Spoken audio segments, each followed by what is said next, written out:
नमस्कार, Sublime news में आपका स्वागत है। मेरा नाम राहत अली ख़ान है। जैसा कि आप जानते हैं कि बिहार राज्य में पंचायती चुनाव होने वाला है, जिसके लेकर के बीते कई महीनों से तैयारी चल रही थी और जनता और प्रतिनिधि दोनों लोगों का एक माइंडसेट हो रहा था कि चुनाव जल्दी संपन्न हो और एक अच्छा प्रतिनिधि चुने। इसी बीच आज घोषणा पत्र आया जिसमें सारे ज़िला प्रखंड जो भी है सब क्लियर हो चुका है कि कौन से ज़िले में कौन से प्रखंड में कब चुनाव संपन्न कराया जाएगा। इसी बीच आपको बताते चलें कि इमामगंज और डुमरिया को अगर आप लें तो जिसमें 24 नवंबर को चुनाव संपन्न होना है और उसके बाद में 10 ज़िला है जो कि बाढ़ प्रभावित है, उसको अंतिम चरण यानी 11वें चरण में उसको फाइनल कराने की पूरी तैयारी है। इसी तरह से राज्य भर में पंचायती चुनाव का जो भी टेक्निकल मामला होता है, जो भी तैयारियां होती हैं, पूरी तरह से तैयार हो गई है। और अब देखते हैं कि आने वाले चुनाव में किस तरह से पब्लिक वोट करती है और कैसे प्रतिनिधि को चुनती है। अगर आप हमारे सबलाइम न्यूज़ पे नए हैं तो इस चैनल को सब्सक्राइब करें, लाइक करें, शेयर करें, बेल आइकॉन दबा दें ताकि आने वाली इलेक्शन से रिलेटेड या और भी देश प्रदेश की खबर मिलती रहे। धन्यवाद। पंचायत आम चुनाव 2021 का इंतज़ार था और उसकी चुनाव आप सबों को पता है कि जून में की जानी थी, लेकिन कोरोना एक ऐसी विपत्ति सबों के लिए आई है जिसमें पूरा जन सामान्य वह डिस्टर्ब हुआ है। हम सभी इसके डिस्टर्ब हुए हैं। और फिर कोरोना के बाद फिर मानसून अभी आ रहा है। मानसून आप देख रहे हैं कि मानसून है, तो निर्वाचन जैसे ही मानसून समाप्त होने का जो अर्लीस्ट हम लोगों की संभावना है, वहाँ से हम लोग निर्वाचन प्रारंभ कर रहे हैं।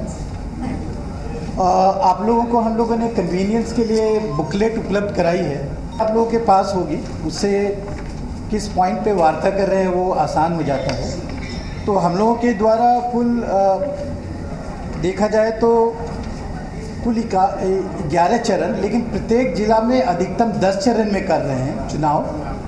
एक चरण अतिरिक्त जा रहा है आयोग के लिए, इसलिए कि जो फ्लड अफेक्टेड डिस्ट्रिक्ट्स हैं उसका हम लोग एक चरण बाद में चुनाव कर रहे हैं।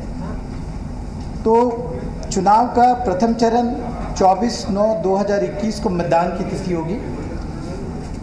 उसके आपके फोल्डर में दिए गए हैं नोटिफिकेशन के कॉपी और डिटेल्स में दिए गए हैं। प्रथम चरण 24/9/2021 की होगी। इसमें 10 जिले इन्वॉल्व होंगे और प्रखंडों की संख्या 12 होगी। मतदान केंद्रों की संख्या 2119 है और 1609 मतदान भवन है। जैसा कि आप सबों को पता है कि हम लोग चुनाव को विभिन्न चरणों में कर रहे हैं, तो हर जिला एक साथ चुनाव में जाएंगे और एक फेज़, जैसा मैंने बताया कि जो बाढ़ प्रभावित ज़िले हैं वो एक फेज़ बाद से शुरू होंगे और सभी जिलों के कुछ प्रखंड जाएंगे। और उसकी हम लोगों ने डिटेल जैसे बताया कि प्रथम चरण का बताया, द्वितीय चरण फिर चुनाव उसका मतदान की तिथि 29/9 होगी, जिसमें 34 जिले इन्वॉल्व होंगे और प्रखंडों की संख्या 48 होगी और करीब 9686 केंद्रों की संख्या होगी। मतदान भवन 6543 ये होंगे। उसी तरह से तृतीय चरण 8 अक्टूबर को होगी, जिसमें 35 जिले इन्वॉल्व होंगे और प्रखंडों की संख्या 50 होगी और मतदान केंद्र करीब 10,634 और साथ में मतदान भवन होंगे उनके 6,942। फिर फोर्थ फेज की जो चुनाव होगी वो 20/10 को होगी और उसमें 36 ज़िले इन्वॉल्व होंगे। प्रखंडों की संख्या 53 होंगे। 11,318 होंगे मतदान केंद्र और मतदान भवनों की संख्या 7,729। पंचम चरण के चुनाव 24/10 को होंगे और इसमें ज़िले 38 डिस्ट्रिक्ट्स इन्वॉल्व होंगे। प्रखंडों की संख्या 58 होगी। मतदान केंद्रों की संख्या 12,056 और भवनों की संख्या 7,810। 6 फेज के जो चुनाव होंगे 3 नवंबर को होंगे। इसी तरह से डिटेल हमने दिया हुआ है। तो इसी तरह से एकादश सप्तम चरण 15/11 को है, अष्टम चरण 24/11 को है, नवम चरण 29/11 को है, दसम चरण 8/12 को है और जो 11th जो लास्ट फेज है वो 12 दिसंबर को है। और जैसा मैंने बताया कि जिलों की संख्या, प्रखंडों की संख्या आपको हम लोगों ने डिटेल में दी हुई है।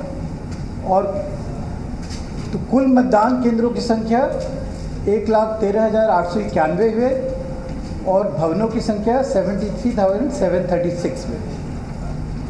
आप पूरे प्रखंड अगर उस तरह से देखेंगे तो कुछ प्रखंड ऐसे हैं जिसमें कि एक प्रखंड को उनके भौगोलिक दृष्टिकोण से, वहाँ के लोकल इश्यूज़ के कारण उनको एक ब्लॉक को 2 फेजेज़ में किया गया है। जैसे तरियानी, सीवर जिले के तरियानी प्रखंड हैं, लखीसराय जिले के सूर्यगढ़ा प्रखंड हैं, शेखपुरा जिले के शेखपुरा प्रखंड हैं, खगड़िया जिले के परबत्ता, गोगरी, खगड़िया, अलौली एक चरण में चुनाव किया जाता है। और तो इस तरीके से इसकी डिटेल कार्यक्रम हमने आपको दिया हुआ है। जहाँ तक जो चुनाव जो कराए जाएंगे तो आप सबों को पता है कि प्रखंड हमारे 534 हैं। उसमें से अभी रिसेंटली बेतिया के जितने पंचायत हैं वो अर्बन डेवलपमेंट में चले गए हैं। ग्राम पंचायत 8,072 ये हैं। और जो पॉपुलेशन है 9.28 करोड़ हमारी जो रूरल पॉपुलेशन है, उसमें से 6.38 करोड़ हमारे वोटर्स हैं, इलेक्टर्स हैं। तो ग्रामीण मतदाताओं की संख्या है, इसमें से पुरुष मतदाता 3.35 करोड़, महिला मतदाता 3.03 करोड़ है और अन्य मतदाता 2,471। और जैसे कि मतदान केंद्र हमने बताया कुल 1,13,891 मतदान केंद्र। तो एक जस्ट स्नैपशॉट में बता रहा हूँ कि इतने ये हमारा डायमेंशन है। और मुखिया के जैसे आपको पता है कि प्रत्येक पंचायत में एक मुखिया होते हैं, तो 8,072 मुखिया के पदों के लिए चुनाव होंगे। ग्राम पंचायत सदस्य 1,13,307 ग्राम पंचायत सदस्यों के लिए सदस्य होंगे। पंचायत समिति सदस्य 11,104, जिला परिषद सदस्य 1,160, ग्राम कचहरी सरपंच 8,072 और ग्राम कचहरी पंच 1,13,307। कुल 2,55,022 पदों के लिए निर्वाचन किया जाएगा। और पूर्व में जैसे बताया गया कि बाढ़ के करीब 28 ज़िले हमारे हैं। इन 28 ज़िलों को फर्स्ट फेज़ जो हम लोग 24 से शुरू कर रहे हैं उस समय से नहीं करके सेकंड फेज़ से इन 28 ज़िलों में चुनाव किया जाएगा। कहने का तात्पर्य है कि पहले फेज़ में जो शुरुआत होगी 24 को, तो 10 ज़िले में चुनाव कराए जाएंगे। उसके बाद 29 तारीख को, जो 29 सितंबर को जो आपके बाकी जो बाढ़ग्रस्त ज़िले हैं उनको लिया जाएगा।